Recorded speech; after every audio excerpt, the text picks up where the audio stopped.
आज संस्कृत भागीरथी में हम लोग मंदाकिनी वर्णनम, जो इसका 10वां चैप्टर है, 10वां अध्याय है, उसका ऑब्जेक्टिव क्वेश्चन हल करने जा रहे हैं। तो पाठ 10 हुआ मंदाकिनी वर्णनम। मंदाकिनी वर्णनम पाठ के कवि कौन हैं?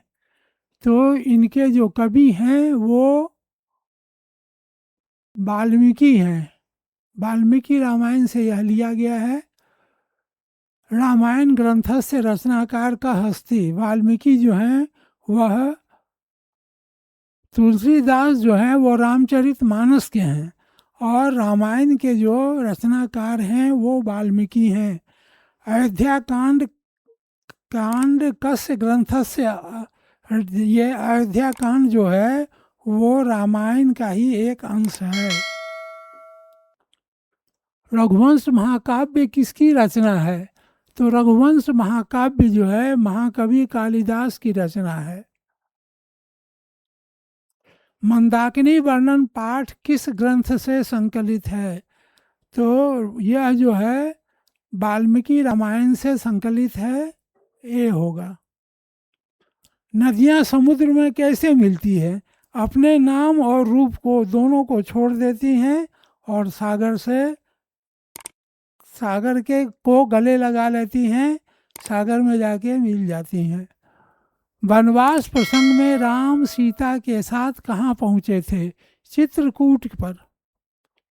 चित्रकूट में वो लोग पहुँचे थे। मंदाकिनी नदी किस पर्वत के निकट बहती थी? चित्रकूट पर्वत के।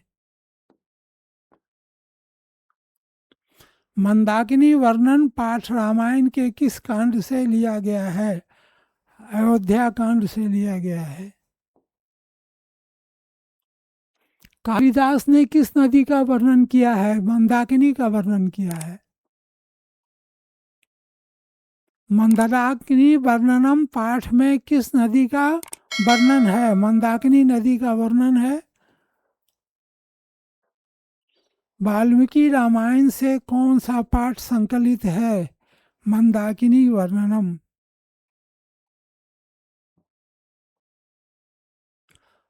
अब हम लोग आगे देखेंगे। चित्रकूट स्थित गंगा का वर्णन किस पाठ में है?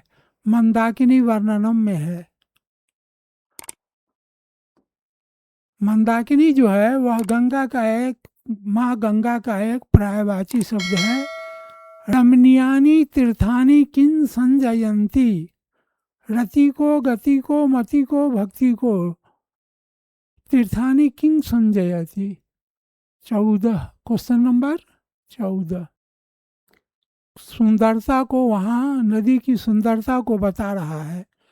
राम मंदाकिनी की शोभा किसको दिखा रहे हैं? सीता को दिखा रहे हैं। मंदाकिनी वर्णनम पाठ में कुल कितने श्लोक हैं? 10 श्लोक हैं। अस्मिन् पाठे का नदी वर्णना अस्ति, तो इस पाठ में किस नदी का वर्णन है? मंदाकिनी नदी का वर्णन है। तो हम लोग मंदाकिनी वर्णनम पढ़े। अब